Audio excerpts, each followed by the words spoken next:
Welcome to our exploration of the different types of memory in cognitive psychology. Memory is a fundamental aspect of human cognition, allowing us to retain, recall, and use information from our experiences. In this video, we'll break down the main types of memory, how they function, and why they matter in our daily lives. Understanding memory not only helps us grasp how we learn and remember, but also sheds light on why we sometimes forget. Let's begin our journey by defining what memory is and why it's so crucial to our mental processes.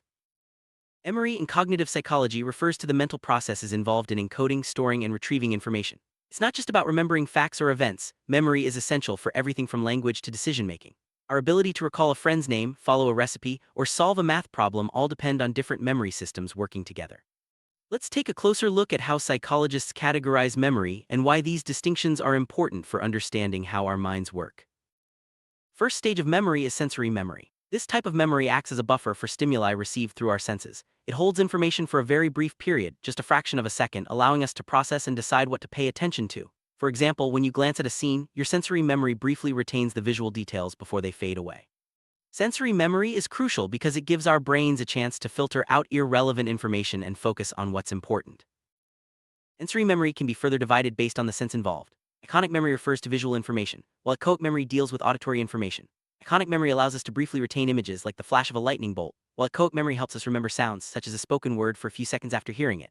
These subtypes of sensory memory are vital for making sense of the world around us and for the smooth functioning of perception. After sensory memory, information moves into short-term memory. This system holds a limited amount of information for a short duration, usually around 15 to 30 seconds. Short-term memory is what allows you to remember a phone number just long enough to dial it. It's a temporary storage system that plays a key role in our ability to function in the moment. Without short-term memory, we would struggle to keep track of ongoing tasks or conversations. Short-term memory has a limited capacity, famously described by psychologist George Miller as the magic number 7 plus or minus 2. This means most people can hold about 5 to 9 items in their short-term memory at once. Techniques like chunking, grouping information into meaningful units can help us remember more. For example, breaking a long string of numbers into smaller groups makes it easier to recall. This limitation is why we sometimes forget things quickly if we don't actively work to remember them. Working memory is closely related to short-term memory but involves more active processing. It's the system we use to manipulate and work with information held in short-term memory. For instance, when you solve a math problem in your head or follow multi-step instructions, you're using working memory. This system is essential for reasoning, learning, and comprehension, making it a central concept in cognitive psychology.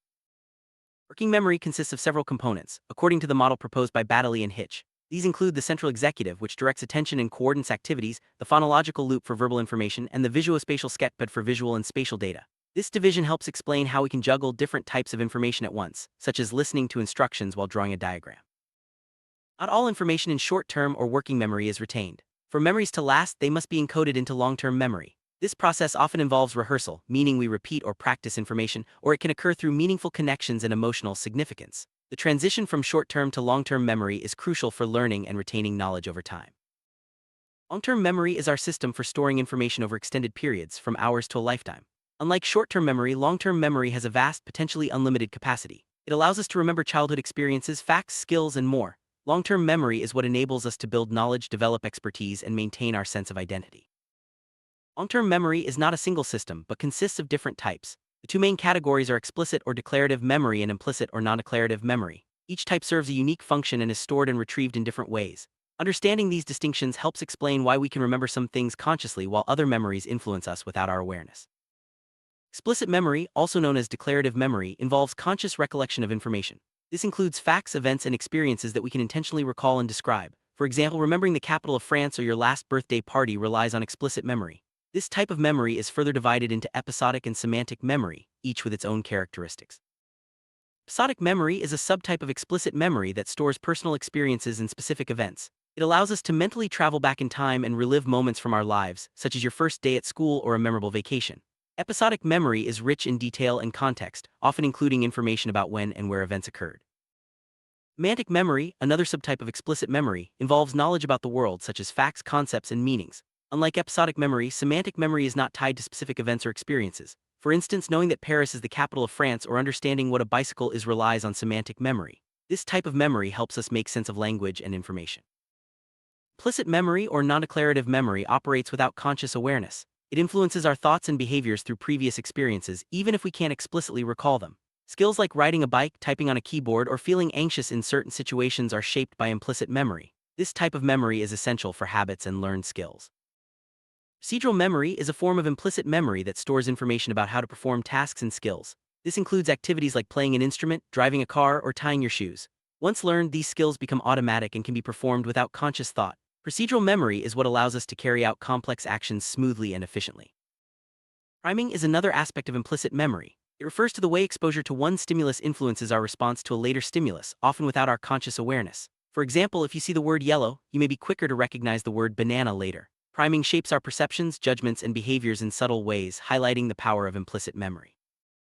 Emotional memory involves the storage and recall of emotional experiences. These memories are often vivid and long-lasting, as emotions can enhance the encoding and retrieval of information. For example, you might clearly remember where you were during a significant event because of the strong emotions involved. Emotional memory plays a key role in our well-being and decision-making. Autobiographical memory is a blend of episodic and semantic memory, encompassing the recollection of personal life events and general knowledge about oneself. It helps us construct our personal narrative and sense of identity. Remembering your graduation day or the name of your first pet are examples of autobiographical memory in action. Flashbulb memory refers to highly detailed and vivid memories of significant or emotional events. These memories are often formed during moments of surprise or crisis, such as hearing important news. People tend to remember where they were, who they were with, and how they felt during these events. Flashbulb memories illustrate the strong connection between emotion and memory retention. Prospective memory is our ability to remember to perform actions in the future, such as taking medication at a certain time or attending a meeting. This type of memory is essential for planning and organizing our daily lives. It relies on both retrospective memory, remembering what to do, and executive functions, remembering when to do it. Retrospective memory involves recalling information from the past, such as facts, events, or experiences. It's what we typically think of when we talk about remembering. This type of memory is crucial for learning from experience and making informed decisions based on past knowledge. Source memory refers to our ability to remember where or how we acquired certain information. For example, recalling whether you heard a piece of news from a friend or read it online. Source memory helps us evaluate the reliability of our knowledge and avoid confusion between different sources. Memory retrieval can occur through recognition or recall. Recognition involves identifying information when presented with cues, like recognizing a face in a crowd. Recall requires retrieving information without cues, such as answering an essay question. Both processes are important for different types of memory tasks and can be affected by various factors. Encoding is the first step in creating a memory. It involves transforming sensory input into a form that can be stored in the brain. Effective encoding often relies on attention, meaning we need to focus on information for it to be remembered. Techniques like visualization, association, and elaboration can enhance encoding and improve memory retention. Once information is encoded, it must be stored for later retrieval. Storage refers to the maintenance of information over time. Memories are believed to be stored in networks of neurons throughout the brain. The strength and durability of storage depend on factors like repetition, emotional impact, and the meaningfulness of the information.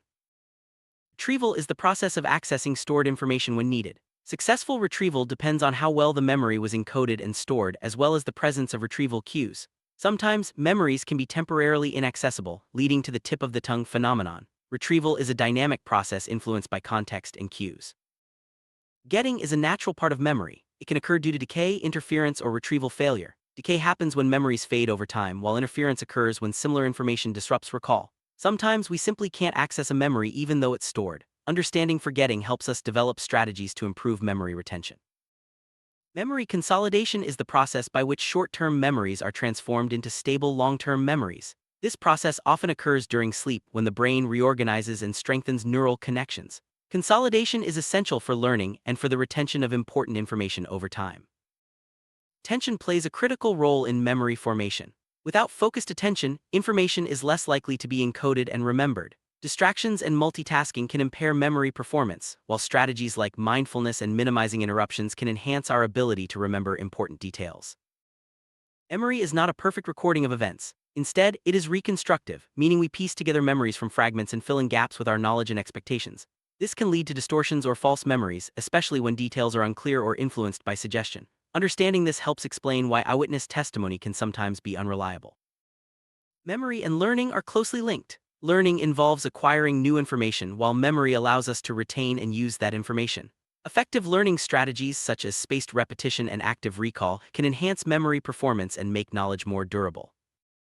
Emotions can have a powerful impact on memory. Emotional experiences are often remembered more vividly and for longer periods. This is because emotions trigger the release of chemicals in the brain that enhance encoding and storage. However, strong emotions can also distort memories, making them less accurate.